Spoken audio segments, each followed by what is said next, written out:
Olá pessoal, sou Pedro Coelho, professor aqui da EBEG. Estamos hoje nesse vídeo para tratar um julgado específico trazido no informativo número 871 do Supremo Tribunal Federal, vinculado, claro, à seara criminal, o direito penal especificamente e, de certa forma, também ao processo penal, já que estamos diante de um HC. Será que é, dentre outras coisas, o HC, o habeas corpus, o veículo idôneo, adequado para enfrentar a situação analisada pelo Supremo Tribunal Federal? Essa e outras questões a gente vai tentar resolver ou explicar à luz do caso concreto no vídeo que agora a gente grava e disponibiliza para vocês. Trata-se, pois, de um habeas corpus e o tema do direito à visitação. Assunto esse analisado no HC 128.057 de São Paulo, da primeira turma do Supremo Tribunal Federal. Essa ordem de habeas corpus foi impetrada, inclusive, pela Defensoria Pública do Estado de São Paulo. O que é que envolvia o caso concreto? Pessoal, basicamente, eu botei Joana, mas o nome é fictício, tá? Mas basicamente envolvia uma mãe, uma senhora, que ela tinha uma prótese metálica. E aí, toda vez, e tinha dois filhos recolhidos, cumprindo pena privativa de liberdade num presídio lá na cidade de São Paulo. E aí, toda vez que ela ia visitar os dois filhos que estão reclusos, ela tinha que ser submetida ao detector de metais, né? Porque aí ela passava naquele controle e apitava, e aí tinha que passar pelo detector de metal para ver, e sempre era a questão da prótese. E se a prótese era metálica, era de metal, sempre ia tocar, e ela se incomodava com aquilo. Toda vez que ela ia, ela tinha que se submeter àquele procedimento que, na visão dela, era extremamente vexatório. E aí inibia, inclusive, o direito de visita da mãe, e que ela não abriria mão disso, de efetivar, de praticar, de exercer esse direito de visita, mas queria ser dispensada da submissão ao vexatório procedimento do detector de metais. Em razão disso, a Defensoria Pública do Estado de São Paulo fez o requerimento ao juízo das execuções, que negou. E aí, HC em cima de HC, a situação chegou até a análise da primeira turma do Supremo Tribunal Federal. Em primeiro lugar, o que é que eu quero analisar? Esse habeas corpus requerendo dispensa do procedimento, ele é um instrumento idôneo para tal questionamento? Nesse julgado, o STF afirmou negativamente, ou seja, disse que habeas corpus é um remédio constitucional ou uma ação penal não condenatória que visa tutelar o risco ou efetiva violação à liberdade de locomoção do cidadão, e que, no caso concreto, não está em jogo ou em risco a liberdade de locomoção da paciente, no nosso exemplo, Joana. Em verdade, nem análise penal ou de execução penal envolveria, mas sim algo estritamente atrelado ao direito ou à seara administrativa. Desta feita, o STF afirmou que, não havendo risco ou efetiva lesão ao direito de liberdade de locomoção, o habeas corpus não seria o instrumento adequado ou idôneo para o referido questionamento. Pedro, mas ao afastar o STF, a primeira turma chegou a analisar o aspecto meritório? Analisou sobretudo à luz das decisões anteriores. E o que é que acontece aqui? Acontece que o juízo que negou desde a origem essa ordem de habeas corpus, esse pedido no nosso exemplo da Nossa Senhora Joana, disse o seguinte: olha, é lógico que o direito e a administração pública têm que estar atento e zeloso às peculiaridades, sobretudo restrições no que tange à seara da saúde. e deve ponderar, evidentemente, também para prestigiar o importante direito de visita que os presos, os reclusos, eles ostentam, sendo esse, inclusive, um dos móveis, disse o juiz, da própria tentativa ou objetivo de ressocialização das penas privativas de liberdade. De toda forma, ou melhor dizendo, de outro modo, isso não quer dizer que há justificativa aqui, no caso concreto, para dispensar a submissão do procedimento de segurança que envolve o detector de metais. Mas, se a paciente não quiser se submeter àquele procedimento por entender danoso, vexatório ou inconveniente, ela pode efetivar as suas visitas no parlatório. A gente sabe que uma coisa é uma visita no parlatório, outra é a visita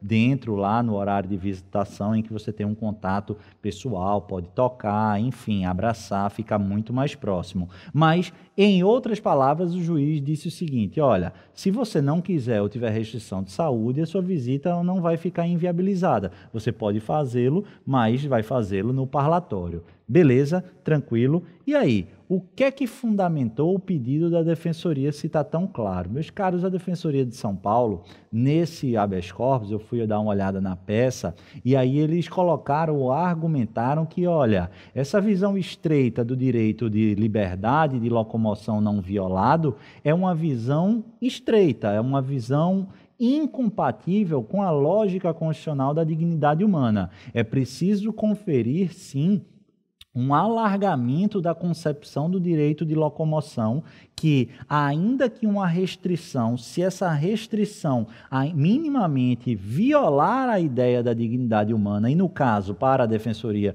violava, já que ela era submetida necessariamente a um inconveniente e vexatório procedimento do detector de metal, haveria sim uma violação legitimando a utilização do habeas corpus. Havia também a argumentação de que a entrada delas não submetida ao detector de metal não geraria qualquer risco à unidade prisional. Esse risco não deveria ser presumido e, no caso concreto, não havia qualquer indício que efetivamente tal risco poderia acontecer. E, em última análise, entendia que a posição até então apontada pelo judiciário, ela culminaria também com uma discriminação em relação às pessoas portadoras de próteses metálicas fixas. Esse entendimento ele foi corroborado e adotado pelo então relator do habeas corpus, que depois se saiu vencido e mudou a relatoria do habeas corpus, da ordem de habeas corpus. Mas o ministro Marco Aurélio, de início, ele concedeu a ordem entendendo pertinentes as alegações da Defensoria Pública do Estado de São Paulo. Na minha humilde visão, respeitando, inclusive, claro, a liberdade dos colegas lá, que sempre fazem um ótimo trabalho nesse habeas corpus, eu senti falta de um argumento que é, claro, pouquíssimo utilizado, mas eu trago para aqui para enriquecer o material de vocês, que é a ideia do princípio da transcendência mínima na execução da pena. No direito das execuções penais, em livros especializados e de viés mais garantista, vocês vão perceber que alguns doutrinadores eles trabalham com essa ideia que não é apenas a lógica da intranscendência. Por quê? Porque a execução da pena ela transcende o apenado, porque atinge o seio familiar, mas o operador do direito e o legislador ele tem que estar atento para que essa transcendência ela seja a menor possível, porque a pena não deve atacar ou atingir sobremaneira outras pessoas que não o apenado. E essa tese é muito interessante. Quando você submete o visitante a fiscalizações, a revistas, a procedimentos invasivos dessa fiscalização prévia à visita, você está invertendo a lógica do sistema e você está imputando um efeito da pena ao visitante. E aí essas pessoas ou essa doutrina, e com esse argumento eu concordo integralmente, entendem que não é que está abolido ou proibida a fiscalização, mas a fiscalização ela não deve ser feita em quem visita, mas sim no visitado, ele sim apenado. Dito de outra forma, no nosso exemplo, não era a senhora Joana, a mãe dos dois apenados, que deveria ser submetida a uma fiscalização, a um detector de metal, mas sim que se efetivasse a visita, esse era o mundo ideal, e que depois, quando os apenados fossem voltar para as suas celas, para as suas acomodações, eles sim fossem submetidos a um rigoroso processo de fiscalização e de verificação para analisar se havia algum material ou algum objeto indesejado, ilícito, irregular na posse deles. Essa é a ideia do princípio da transcendência mínima da execução. E mais, é interessante, se você puder, registrar que a Resolução 09 de 2006 do Conselho Nacional de Política Criminal e Penitenciária, ele dá guarida e elemento normativo para que a gente argumente. Eu, eventualmente, faço isso